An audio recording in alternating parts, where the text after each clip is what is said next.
Hello, everyone, and welcome back to This Week in Guns, episode number 367, brought to you by Patriot Patch Company and Primary Arms. For those of you who don't know, the show offers commentary on only the latest and greatest firearms industry news, information, and buzz. I'm your host, Matthew Rosier, and joining me today, special guest rarely seen on television, my co-host, Shawn Heron. Shawn, how are you doing? I'm good, man. I will be seen on television someday, but that's only when I get a Guinness Book of World Records for something. But I don't know what that thing is yet, but someday it will happen. I'm sure it will. I will show you, Mr. Outlaw. Will. But you know where I want to go? What, to the news? Straight to the stories. All right, let's hit the stories. So first up, we've got our big friend, Governor Cuomo.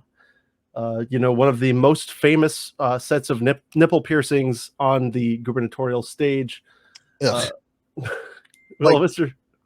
No, you didn't see those pictures?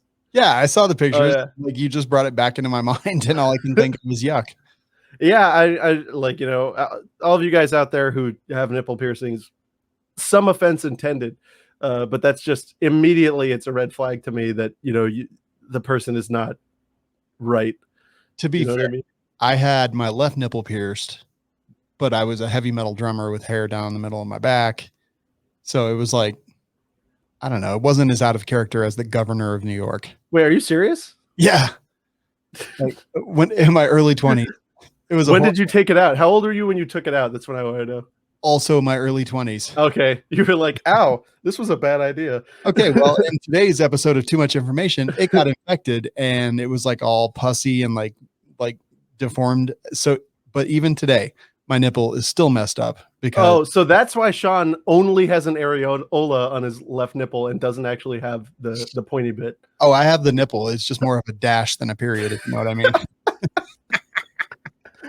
Oh, well, unfortunately, I don't think Cuomo learned that lesson because his were on display, which is so charming.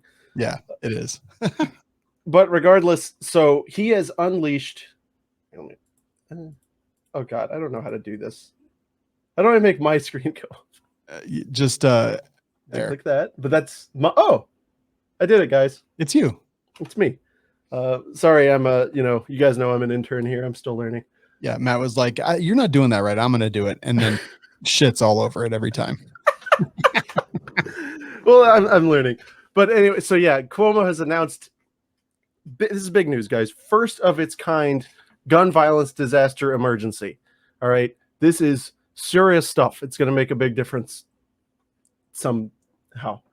But yeah, so there's his executive order. It's basically just abusing state emergency power to just send money around for no reason. He also signed a couple of laws that have gone into effect, and thus putting them into effect. The one that was most concerning to me is, and it's kind of hidden down here in this article.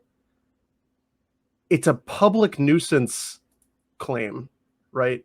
So yeah, immediately after his announcement of this first of its kind, first in the nation, best in the world gun violence business, he signs two bills.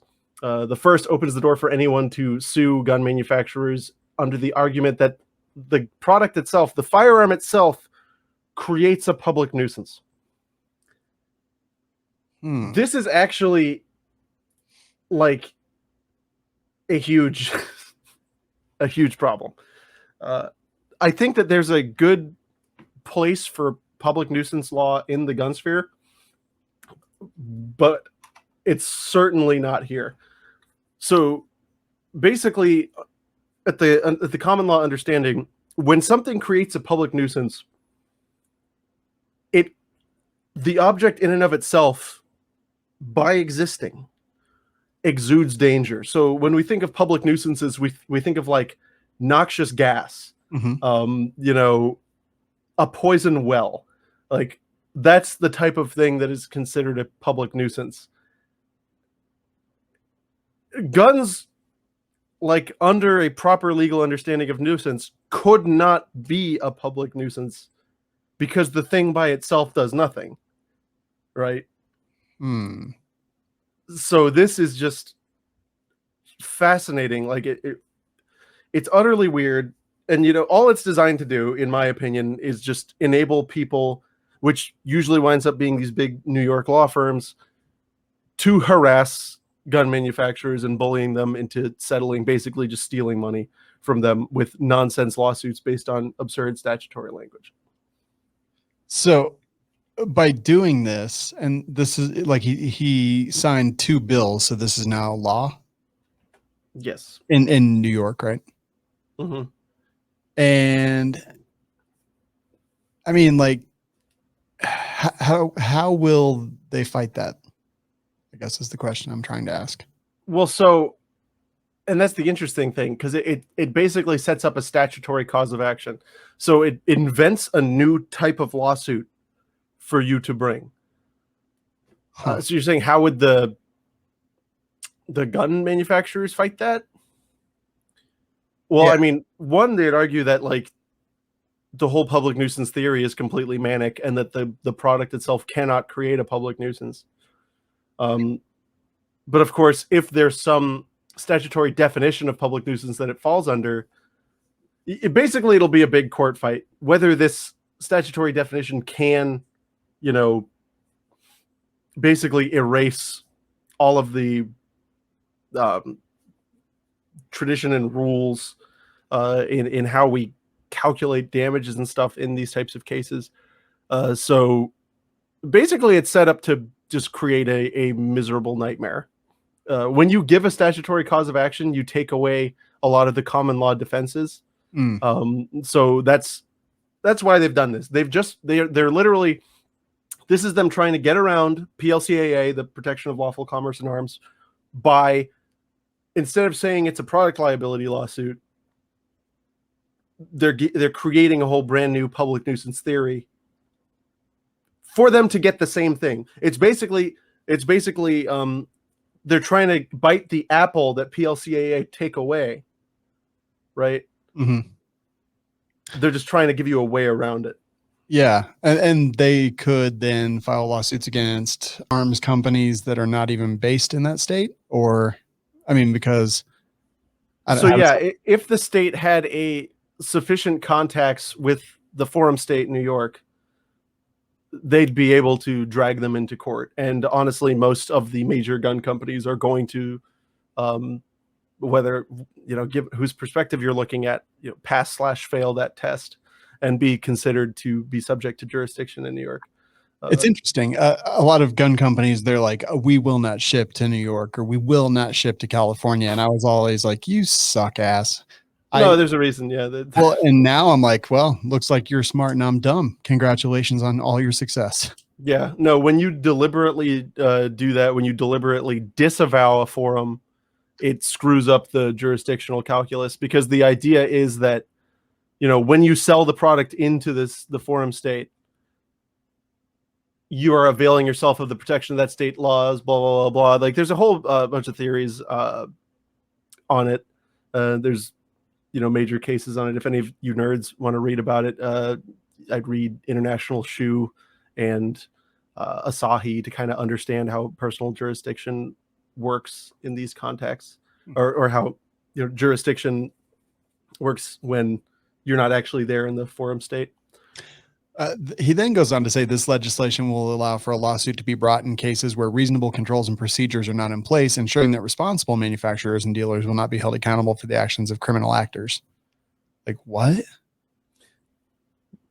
Like, now it's up to them to decide what responsible controls and procedures. Wow, this is interesting. Yeah, isn't it nice when New York gets to decide how gun companies in the entire world run their businesses? Yeah, not so much actually, but I'm not surprised at all, to be perfectly honest.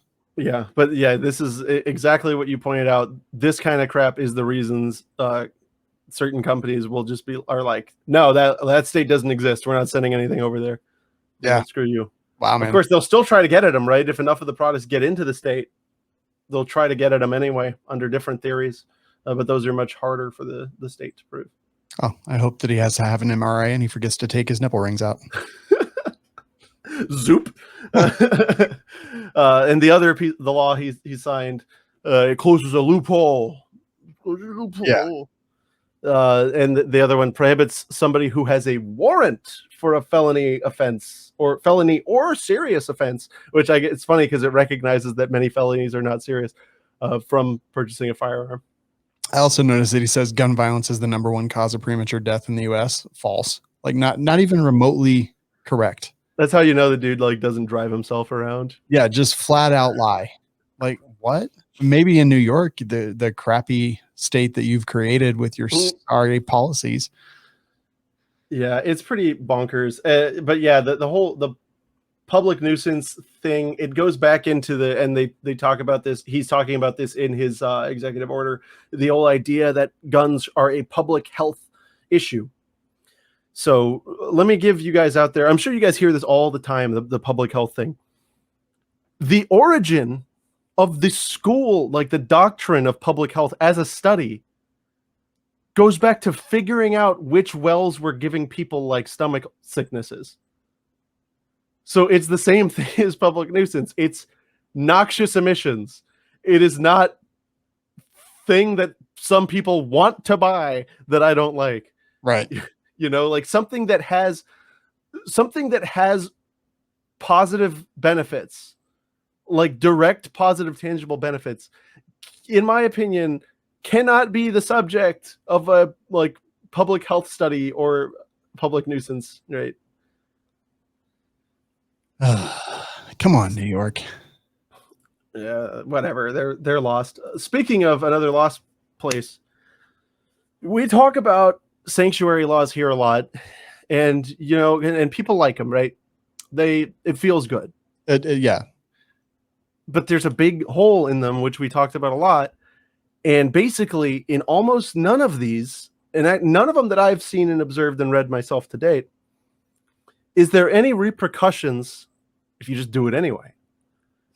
And so now we've got, oh, you know what I heard? You know something I read? What's that? If you intentionally mispronounce stuff, it increases your engagement because people rush to the comments to correct you.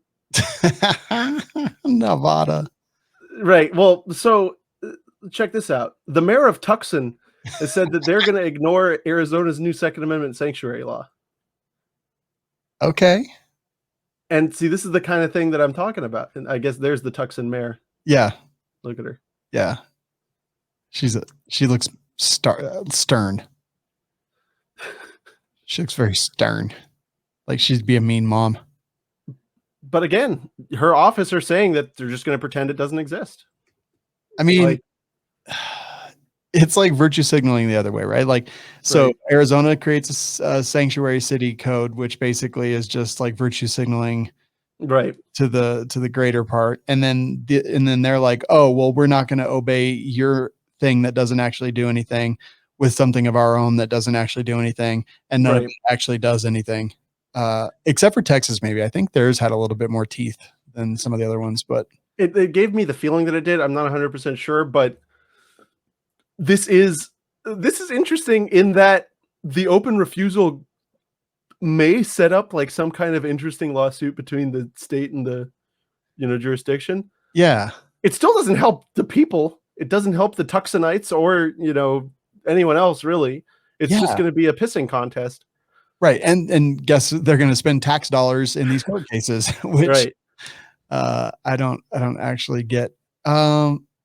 Yeah. There's one way to fix this, in my opinion, and that's to put civil sanctions, fines, right there in the law.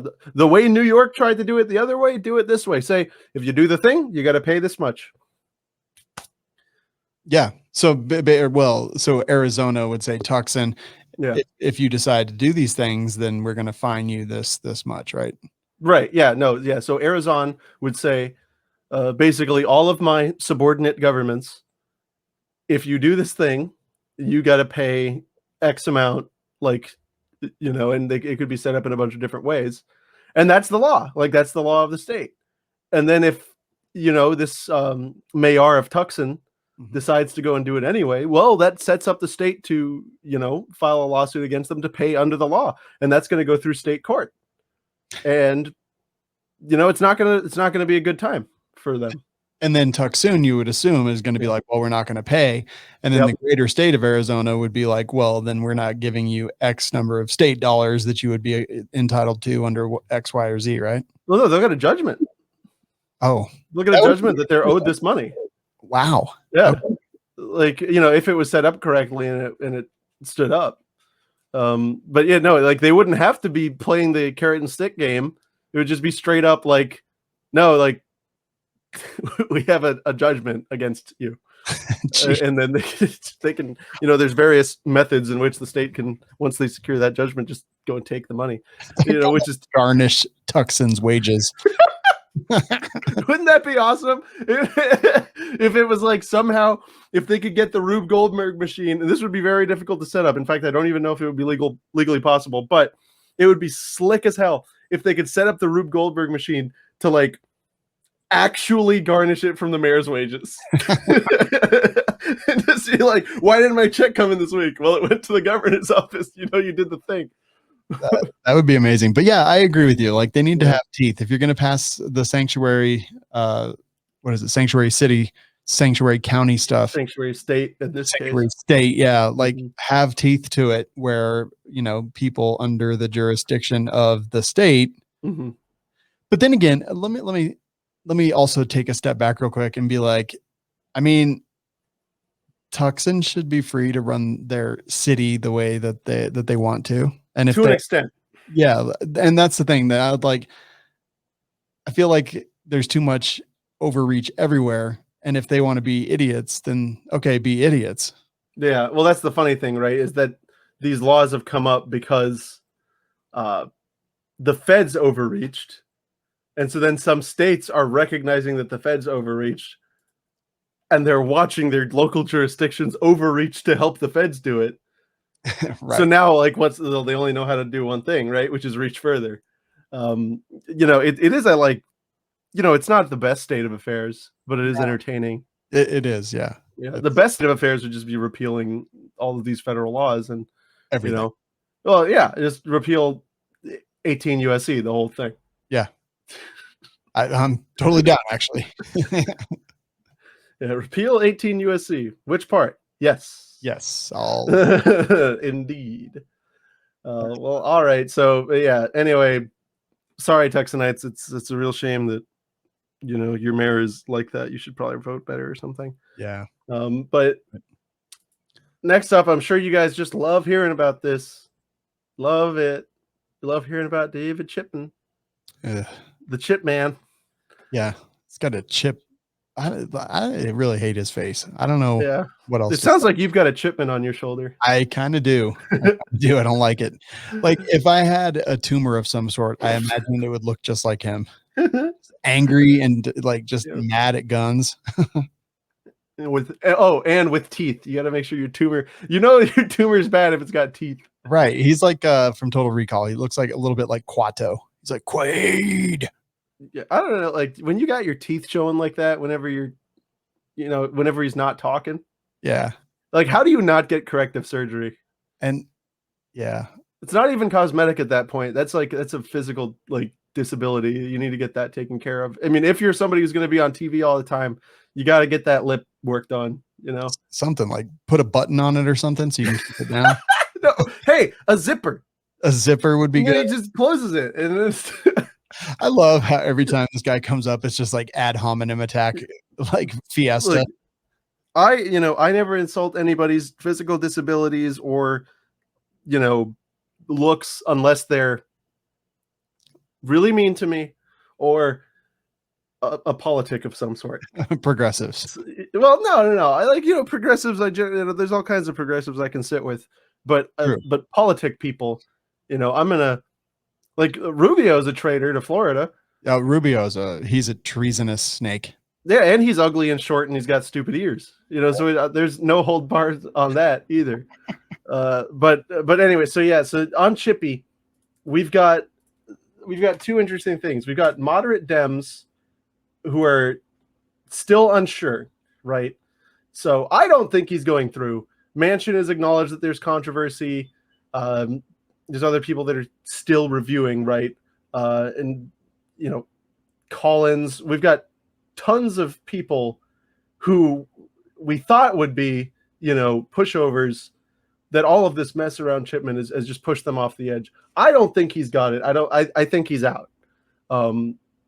But while all this is happening, we've got people pulling up. We've got our friends over at Mom at Arms that did some digging, and they found this 2019 interview where he's explaining that, like, hate speech online should be a tool that the feds could use to, like, I'm not sure if he actually said confiscate, but like to deny transfers or something like that. Yeah. And of course he's saying this to the British, right? So total traitor. Yeah. Capital crime. His quote was, "Feds should be able to confiscate guns of people who commit hate speech online." Is that the quote? No, that's what the article says. Feds should be able to confiscate guns for people who use quoth hate speech. Oh yeah, feds should confiscate guns of people who use hate speech. I think that's the quote here. Let's listen. Well, that's their website. Are we doing enough to monitoring what is on these hate-filled websites, particularly given that they're feeding? Shut up. The frustration is in the United States, the freedom of speech and to say things is largely cannot be regulated. But yes, we have to do more to monitor hate speech on the internet, but we also have to do more to curb that same speech being presented by our president and other elected public officials. The FBI, other federal agencies have a tough job responding to these threats when they don't currently have the authority to remove weaponry just because people are saying hateful things. Oh, there it is. David Chipman, thank you very much for your interesting. Yeah. First of all, his complaint was, so to be clear, he made the complaint that it's a problem that we can't remove their weapons just because they post hateful things. So here's the thing. Here's the crazy thing is then who is the arbiter of that hate speech? And then the answer is, well, Facebook, Instagram, YouTube, all of them. The even weirder thing is I'm now serving another 30-day ban on Facebook because I repeated a meme to one of my friends that he mocked me, and I typed bitch and literally, and it added it to my other 74 counts of hate speech on the platform, which has never actually been hate speech except for once. And that was actually when someone, I have a friend who is Italian and Mexican, and some lady made a racial slur at him, and I said something extremely rude to that lady, and I was like, yeah, that's hate speech, and it was tit for tat. Yeah, I mean, if Facebook's in charge of deciding who, everything I say is apparently hate speech and an extremist on top of that now. Well, I think there's an easier answer, as for what he's thinking, who should be able to decide. Him. Well, yeah, he wants to. It's clear. He knows it. He's seen it. Right. I don't have a problem with that. It's like porn. I'll know it when I see it. But Shawn, I am really concerned about your Facebook. Me too. I am concerned that you may have been exposed to extremist content online. And I just want you to know that there are resources available from the Facebook mega lizards. Insert Obi-Wan Kenobi. Of course I know him. He's me. I actually have not gotten that warning. You haven't? I haven't, which makes me think that it's me. well, they gave it to me like 4 times. So there's. It could be because I'm banned. So right. Yeah, it's like, okay, now that you can post again, hey. 16 days. I'm sure a lot of our audience got that warning. I'm sure a bunch of them did. It made me feel so weird. It did. It was really, I was like, wow, okay. How do I approach this? Let me just start by saying, I may say this in a way that I don't necessarily mean, but when you read about a lot of the Middle Eastern terrorists who have committed atrocities against the United States and allies, and they talk about the radicalization of them, it's so weird to see Facebook pushing people who really talk guns and talk politics from a conservative / right perspective, and to paint them in such broad strokes, and to recognize some of the things that are when my friends get these extremist warnings from Facebook, I definitely hear the echo of a parallel in my head from people who we do as Americans consider terrorists. And like, Right. it worries me. Well, then the banning and stuff and the martyrization, it's like, you, what's the word? Like, there's a saying for it where like, go not in search of monsters, or whatever. Like you wind up creating them. Yes. Yeah. Yeah. And I'm like, not me, of course, but I can see people that, maybe aren't critical thinkers, like being radicalized because of stuff like that Facebook does. And like, I don't want that. That's not what I'm not a proponent or an advocate of that, but I can absolutely see it happening. And it's interesting to see it and to be watching it and to be like, watching a slow motion car crash. And you're just like, oh, I know what's going to happen next. yeah. That's something I've noticed for a long time. I guess I'm not too worried about it because I'm kind of a chaotic neutral, and I think that they created this and are going to enjoy the consequences of it. But it's clear as day, and there's a million bazillion instances where this is what happens. Like, like the flat earth people. And if you're in our audience, sorry, man, dumb, stupid. Okay. But those people only get followings because they're rejected and like thrown out and are like told, no, you can't say that crap here. You can't have a following. The moment like somebody observes the establishment shutting down on somebody, there's a latent human thing that goes, they don't want me to hear that. Right. There must be something pretty neat in there. So true, actually. It's the same reason they do less drugs on average, right? Like the new user uptick is lower in countries where they've just decriminalized all drug use, because there's not this like magical effect to it. And so like, when you, and especially with the gun thing, there's something else I've noticed is that, because you like mention, right-leaning people or something, there are, left and centrist gun groups. And I feel like the social media people do their absolute damnedest to keep those people apart. Like, if you're like, I have friends who are in socialist rifles or whatever, and they never see recommendations for, the typical gun groups. And then the guys in the typical gun groups will never see recommendations for like black guns, or which I'm not saying black guns is on one side or the other politically, but you know what I mean? It seems that they're like ring fencing everybody. Yeah. And it's like, yeah, so all these guys who are out there with guns that you're concerned are going to be a racist. Oh, so how do we make that? How do we improve that? Oh, well, let's definitely not expose them to more progressive values and definitely not expose them to more diverse people. Let's keep them locked in this little cage. Yeah. No, I totally agree. I recently released a new video on the WLS stuff, and I made a joke about like pronouns and stuff. And someone mentioned to me that if the gun industry is like trying to be all inclusive, and I'm like, but I am all inclusive, but I also make jokes about everything, and I don't feel bad about it, and I don't regret it. Like if they want to go to the range with me, like I will go to the range with anybody and I will have fun with anybody. But at the same time, like, yeah. And I wonder if like because I'm not exposed to any of that stuff, because I don't know. Yeah, I just don't think about stuff that I'm not interested in, which Same. It actually reduces my blood pressure a lot. Yeah. But I've met a lot of gun people who have all kinds of ideas and different types of new genitals that I've never heard of before. And I'm always like, we've had bunches. I'm always like, neat. Do you want to talk about Mausers? I like right. Mausers. No, it's totally. I don't know where I was going with that story. Actually, I think I had a like overarching storyline that I was trying to follow there, but I forgot what it was halfway through. So anyway, yeah, you got lost in the pronouns. I know it's. I did. I got distracted. It's okay. It's whatever.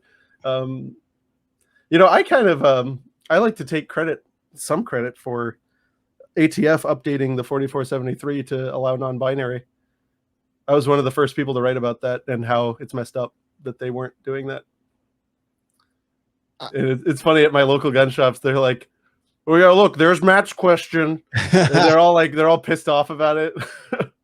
See, I'm not mad about it, but if whatever they mark, as long as their driver's license says was that whatever they mark on their 4473, that's all I care about.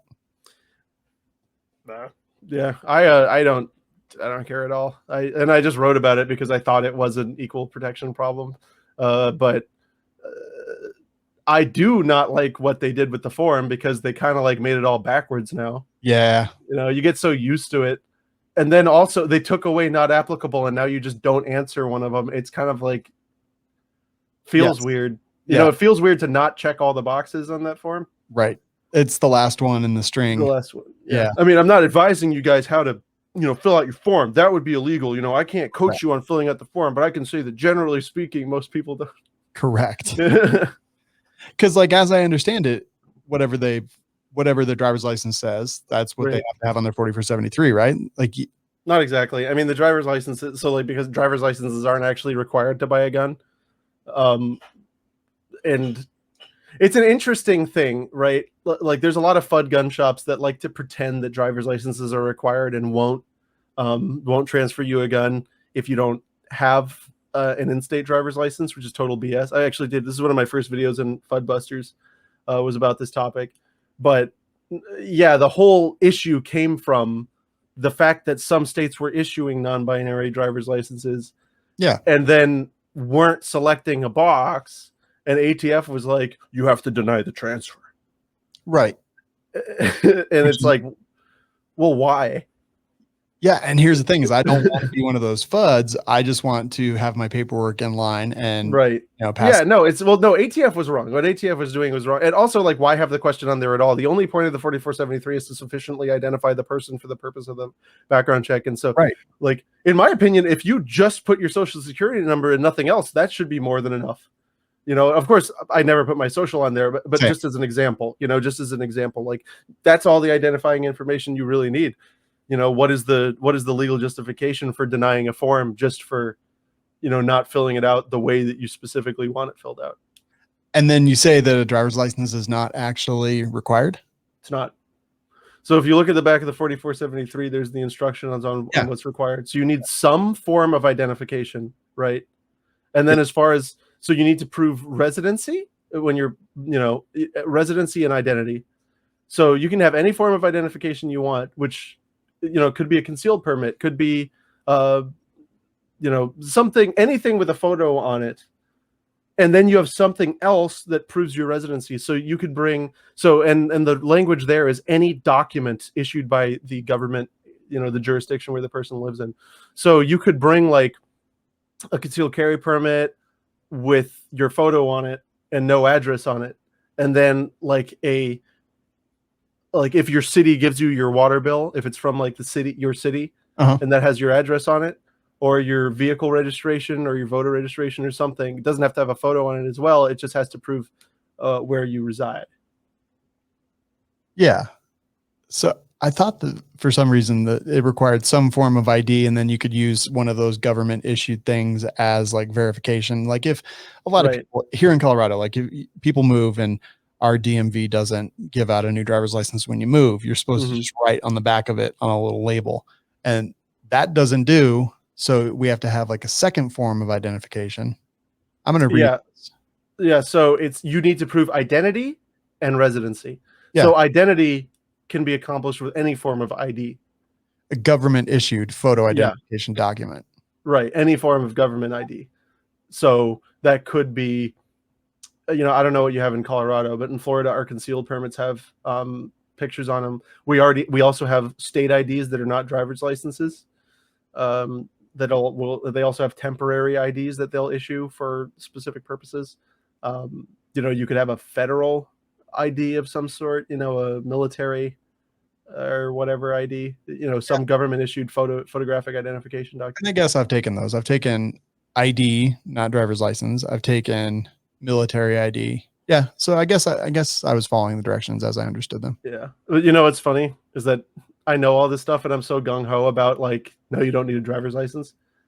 And the only times I've ever had to like process stuff in the shop. Person just has their driver's license ready to go. Like, Right. I Because never have to help anybody. yeah, it's simple. It's easy. Yeah. Right. Anyway, I took us way down in the weeds. I apologize. That's okay. I thought it was interesting. It was or something. Next up, this is also interesting and fun. Boop. Boop. I'm ready. Oh, hold on. We're fighting screens again. Oh no. That's a little small. Yeah, you do it. Okay. There we are. So I thought this was an April Fool's joke at first, but it's not. This is the new Noveske Water Hog 5000. What? Yeah. So they've come out with this.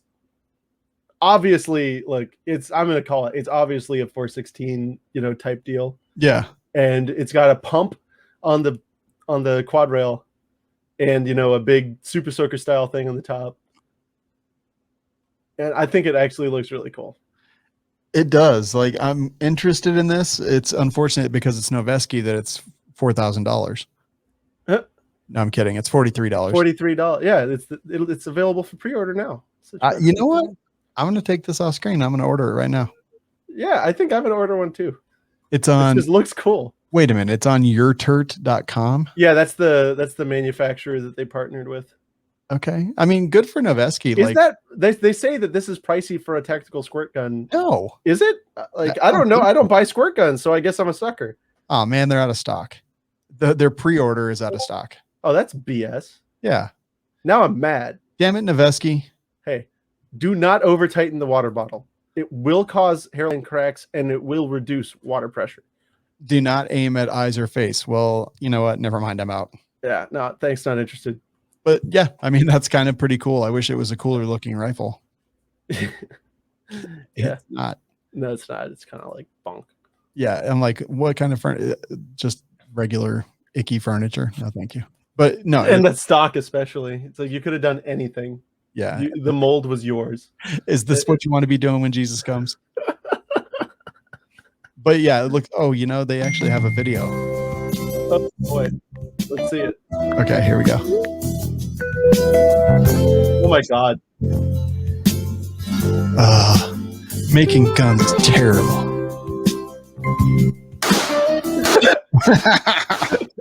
Excellent stance, friend. Great.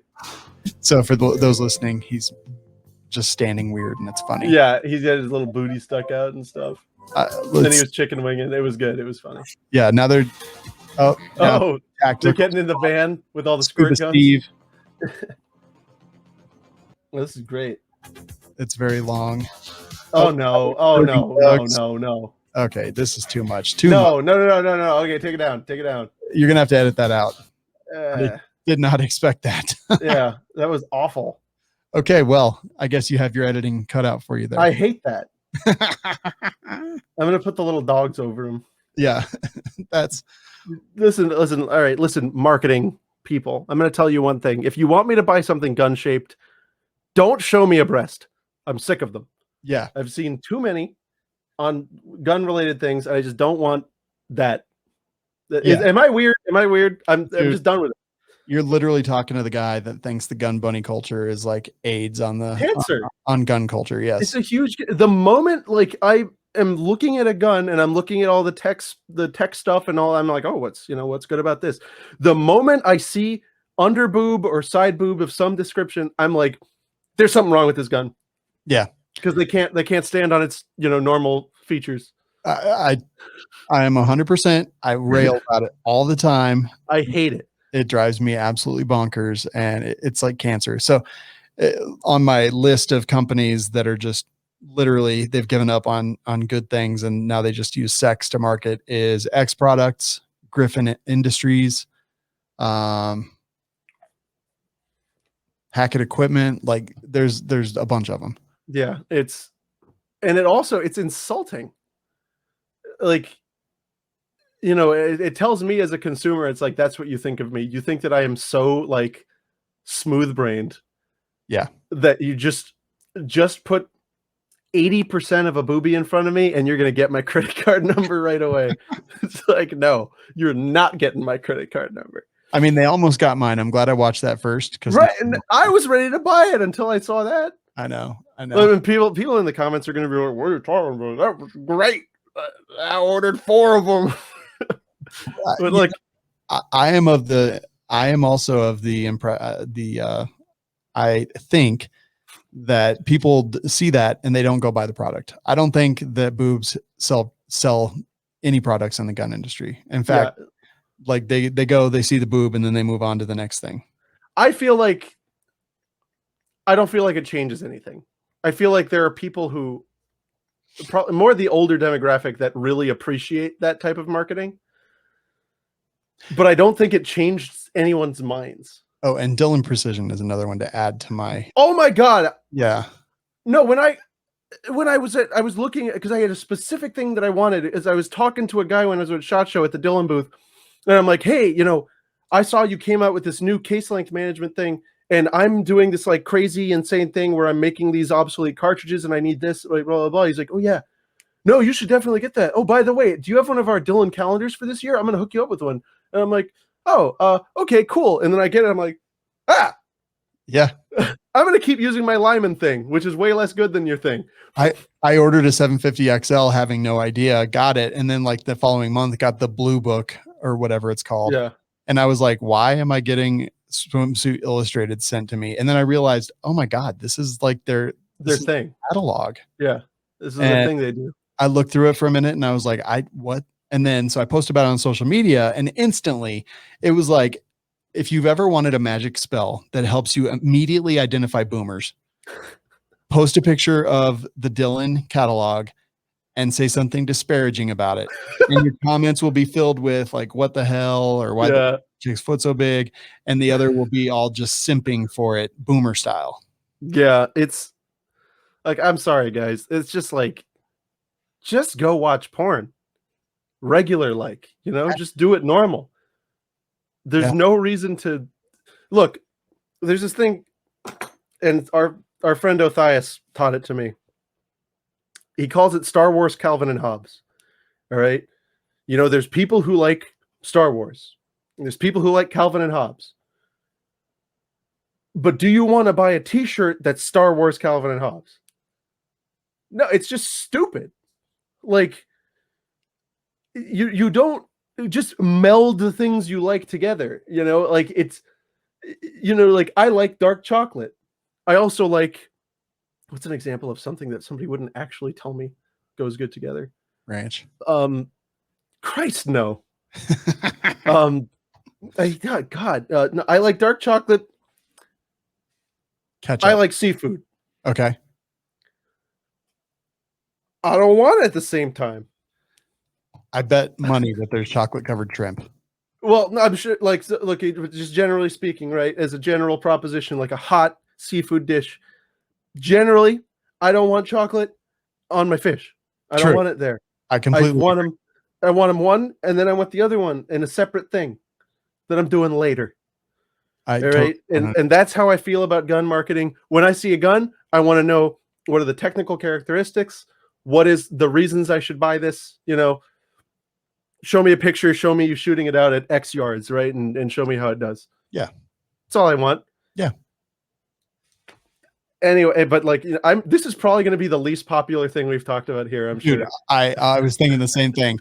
I was like, here we go. But we welcome it. Please email us telling us exactly how wrong we are. Please back it up with data of some sort. Tell me a product that you bought because a gun bunny was using it probably wrongly. Right. Or just because of the invocation of a breast. Right. You were like, I'm not sure if I should buy this rifle. And then you saw 80% of a breast and you were like, done. Here's my credit card. And also, also tell us your date of birth when you tell us that, please. Yes, please. Just for data. And we're going to need that 3-digit code. In the last 4 of your social, and then at the end of the application, the first 5. And we're going to need the first 3 and the last 2 of your zip code. Oh, man. Oh, gosh.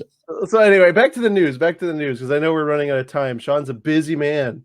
He's so busy. He loves, he just doesn't like hanging out with me is the real thing. You know But what it's okay. happened? I hurt my back and I was down Really? for 2 days. So I haven't recorded any shows this week. So I have this one and then I've got 2 We Like Shooting shows tonight. Oh, wow. Yeah. That's going to be wild, man. So I'm going to be sitting here for like 5 hours talking. Ooh, that's crazy. Yeah. Well, this is a good one. Guns and ammo are now tax-free in West Virginia. See, I learned how to do it big the way you Whoa. do.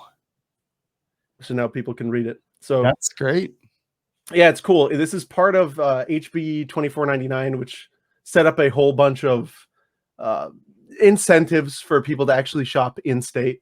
And one of them was to eliminate sales tax on small arms and ammunition. Of course, does not include airsoft BB guns, paintball guns, starter pistols, blah, blah, blah. Parts kits that do not include a barrel, interestingly. But and also not holsters.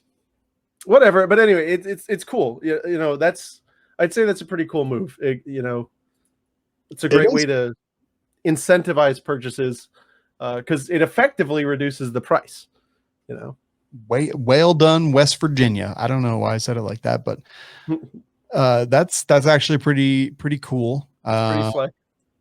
Because that's how like every time they do a bill or something, they always have to do like economic impact statements and reports and things like that. So that my guess is that this has quite a big economic impact, and they still got it pushed through, which is like what? That's amazing. You know what they call it? What's that? Tax expenditure. Okay. Which is literally like it's the most amazing, Orwellian doublespeak that they're spending money by not stealing it from us in the future. Amazing, man. Yeah, that's how they call it. It's it actually like hurts me.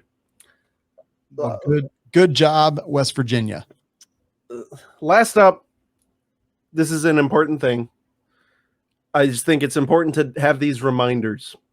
A lot of us live in urban areas, right? A lot of us have really good relationship with local law enforcement. We talk about law enforcement a lot here. I will say in Orlando, I have a really good relationship with law enforcement there. But at the end of the day, when the chips are down, they do not have a duty to protect you. They do not have to protect you. Truth. And there's this quite harrowing video that came out. Here, Shawn, I haven't figured out audio. You want to play it? Yeah, I got it. Just we'll describe it, but we'll put it up right here. You can hear the audio. You audio guys and video guys can see what we're talking about. My man, do not do that, my man. Then a man emerged with a gun, and suddenly the woman was on her own. Gonna want to shoot me? Yeah, Wow. I do. Thankfully, So yeah, that's the whole shoot her. thing from that one. Wow. It's and so for those of you who couldn't see, what happened was there was an officer in a stairwell. He had been called by this woman in pink who was standing behind him.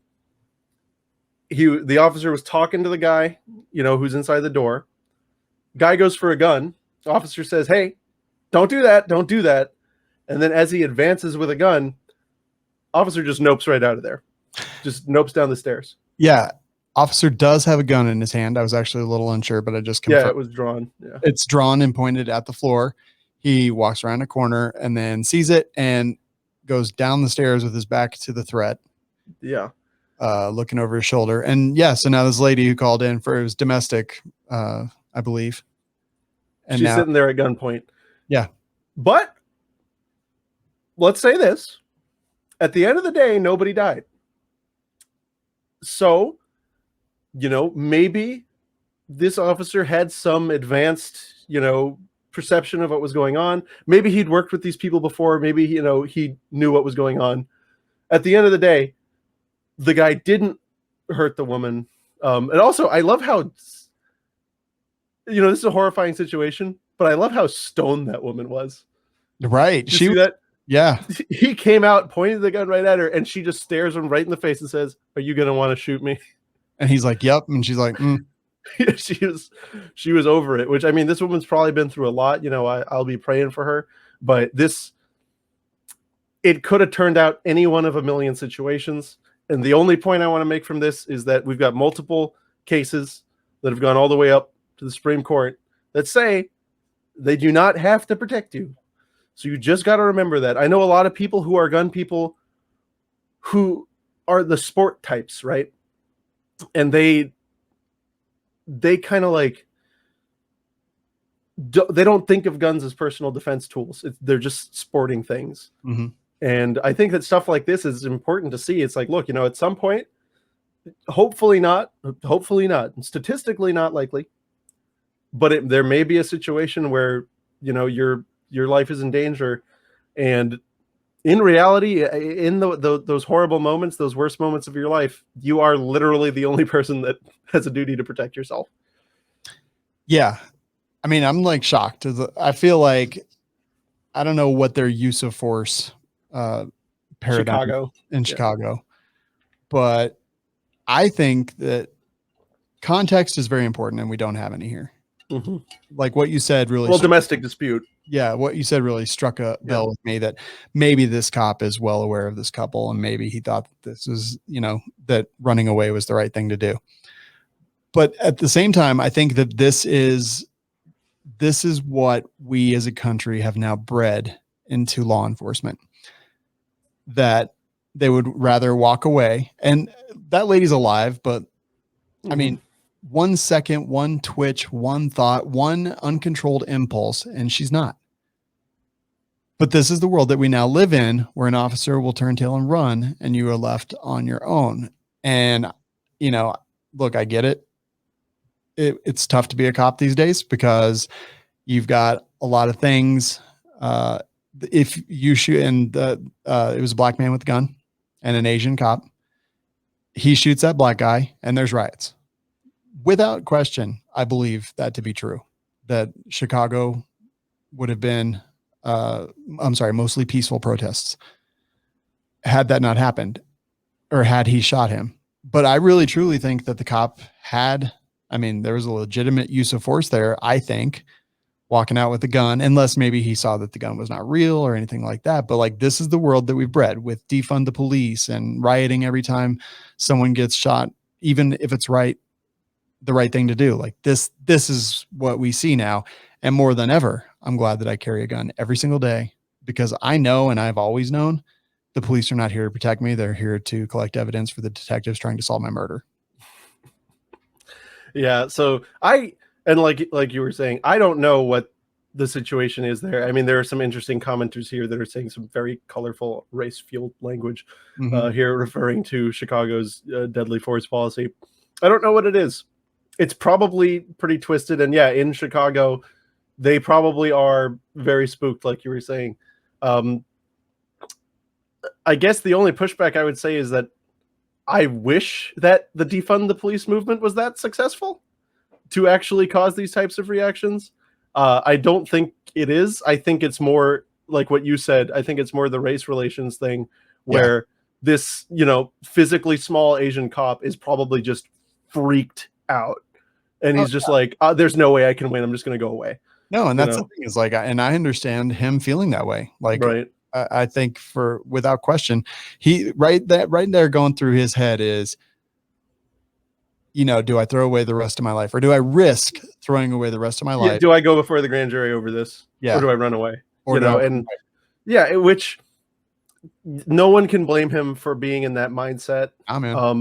Because he draws, like, it's just like you said, he gets ready to fight. Maybe that is what inspires the shot to be fired, right?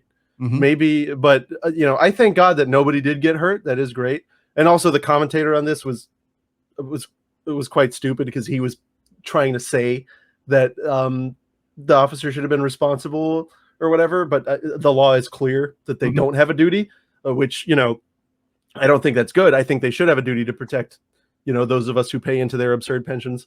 But it is what it is. I think it's horrible. It's a horrible situation. But I wouldn't want to be anyone here in this video. That's Yeah, definitely. That's for sure. Definitely. Yeah, I mean, there was definitely luck. Like, she didn't get shot apparently, and like, thankfully. But Mhm. you know, what if that's my mom? What if it's Right. my sister? Like, I'd be pissed. Oh my God. No, that's what I'm saying. There's just no good way that turns out if somebody goes down, Yeah. because it's either, that officer is going to be before a grand jury, right? Or, or there's going to be something else, right?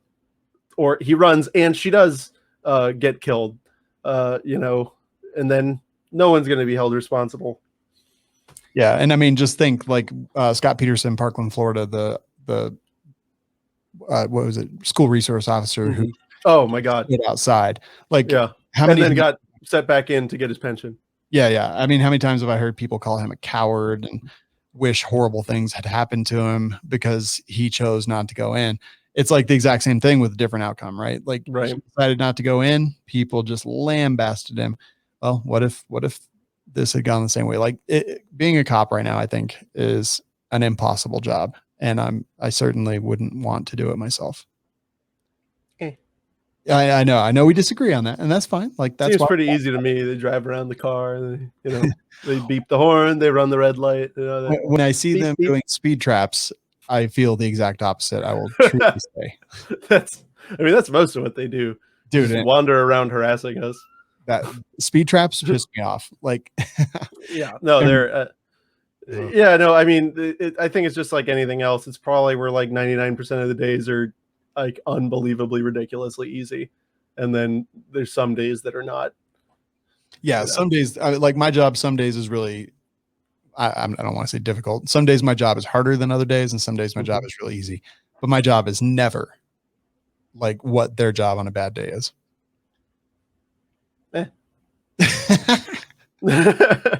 Love it. I don't know, when I volunteer for something, I don't expect people to be sad for me.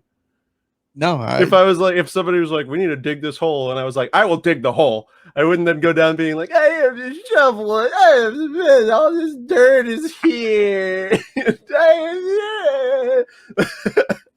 that is fair. That is fair. I agreed to dig the hole. But anyway, I understand.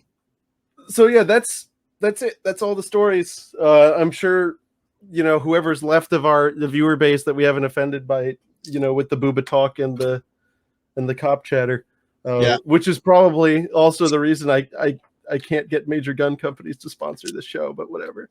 Wait, you can't? Have you tried? A little bit. Well. Oh, no, I meant the gun manufacturers. There are cool companies out there. Yeah, there are cool companies that sponsor us. Yeah, I want to know what the people said after the show. We've got the Patriots. They're real. And they make patches, apparently. They make patches, and they work on your face as well as your wall and your little Picatinny thing that you got or whatever. Yeah. I'm a little backpack. I'm taking this and I'm just throwing it right on the patch wall. Whoop, there it is. Look at this. We got every flavor of United States Armed Service. Wow. See, you too, with time and dedication and patience and a membership to the Patch of the Month Club, you could be like Shawn and have all that Velcro. Well, no, all that, unbranded hook and loop fastener. Yes. Generic hook and loop fastener on your wall. Look, man, I don't collect plates. I don't collect spoons. I'm not a guy who collects stamps. I don't collect currency. I'll never understand stamp collecting. Yeah, but I do have patches, and patches are dope. Patches are explain it. I went from really hating patches, and then when I became a member of the Patch of the Month Club, I'm like, I get it. Yeah, I see the appeal. I do. It's so weird. I never thought that I would be that guy, but yeah, I've got flair for every day of the week, every day of the year, sometimes twice. Patriotpatch.co. What's that coupon code again? So what's the thing that you can find outside? It falls off a tree. Leave? No. Twig. Oh. And then you add 10 onto that for the number of money point amounts that you can remove. So twig 10. That's 10% off. I say do it. If you don't, You're just You know, like, this is not legal advice, but I would do it. absolutely. You know who wouldn't do it? Dave Chipman. Do you want to be like Dave Chipman? No, you don't. Yeah. Patriot Patch Company, the only patches David Chipman does not buy. Exactly. Which means you should. All right, man. That'll do it for us, right? All righty, that's all done, delivered. Y'all have a good day. Leave us comments and send us messages if you disagree with us. We like that. We love it. Feels good. Feels real good.